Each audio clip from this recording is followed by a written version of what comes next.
Bonjour, bonsoir, vous êtes sur Geek Concept. Aujourd'hui, 3 informations inutilement intéressantes. On va parler de modélisation 3D, de bactériophages, de coucou, d'une jeune mannequin japonaise, d'Usain Bolt et de catastrophes sanitaires internationales à venir. C'est parti.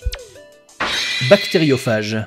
Ce n'est pas une arachnide, ni une sonde orbitale, ni un robot tueur, ni non plus une arme de guerre sortie de Lost Odyssey. Malgré leur apparence mécanique, les bactériophages sont des virus. Et ce sont les plus répandus à la surface du globe. On en connaît déjà 5000 souches, et il y en aurait 50 millions dans chaque millilitre d'eau.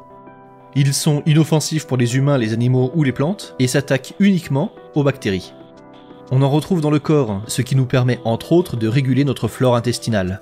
Ils sont aussi très importants dans les cycles environnementaux, et causeraient quotidiennement de 10 à 40% des morts des bactéries des océans. Le virus, dans la plupart des cas, s'accroche à sa bactérie victime avec ses grandes pattes, qu'on appelle fibres caudales, et la poinçonne avec ses petites spicules. Il lui perfore la membrane avec sa queue et y injecte son ADN qui se trouvait dans sa tête.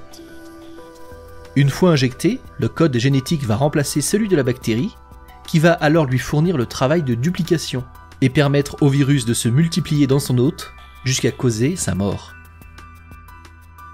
Découverte en 1915, par le britannique bactériologiste Frederick Twort, les bactériophages ont joué un grand rôle dans le génie génétique.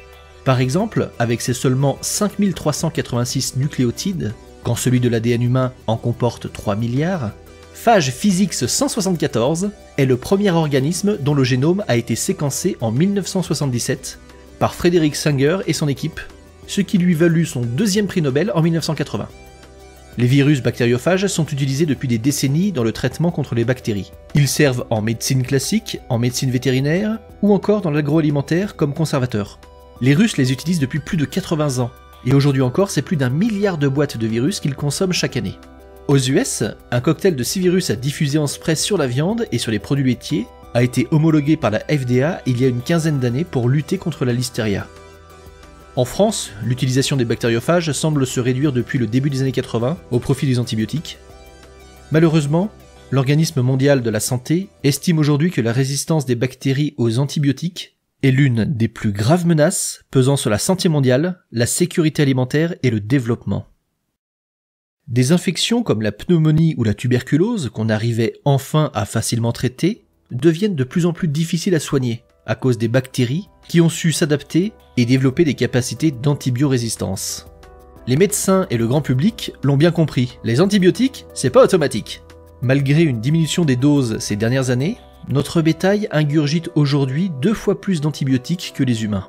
Antibiotiques qui se retrouvent en grande partie dans les sols, les nappes phréatiques et accessoirement dans nos assiettes.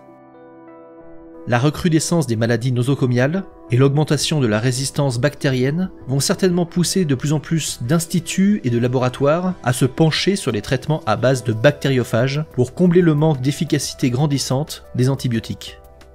La phagothérapie risque d'avoir encore de beaux jours devant elle.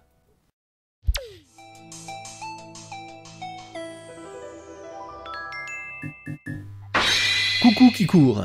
L'oiseau qui court le plus vite, tout le monde le connaît, c'est l'autruche.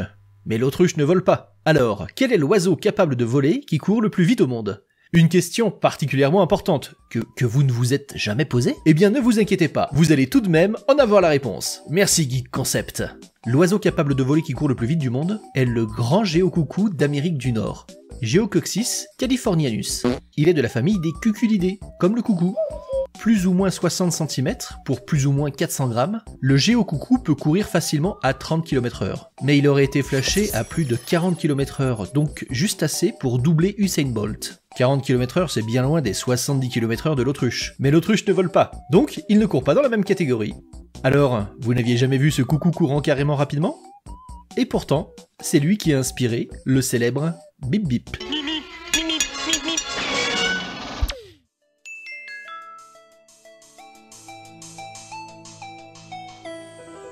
Saya. Inconnue du grand public il y a peu, cette étudiante japonaise de Kyoto a fait son grand début sur les podiums nippons en 2018. Enfin, Saya n'est pas réellement étudiante, elle est juste un mannequin virtuel en 3D. C'est Yuka et Teroyuki Ishikawa, un couple de graphistes japonais, qui l'a modélisée. Ils ont dû entre autres créer une 50aine de couches de texture pour rendre cet effet photoréaliste, modéliser dans les moindres détails ses pupilles, ou même ses muscles, ses os, et ils ont effectué un travail tout particulier sur ses vêtements. La particularité de ce mannequin en CGI, développé en 2018, est le fait qu'elle a été couplée à une intelligence artificielle, lui permettant de réagir avec des mouvements naturels à ses interlocuteurs, le tout étant rendu en 3D temps réel. Le leader des cartes graphiques nous avait déjà habitués il y a plus de 20 ans aux premiers visages photoréalistes sur nos vieilles machines boostées de l'époque.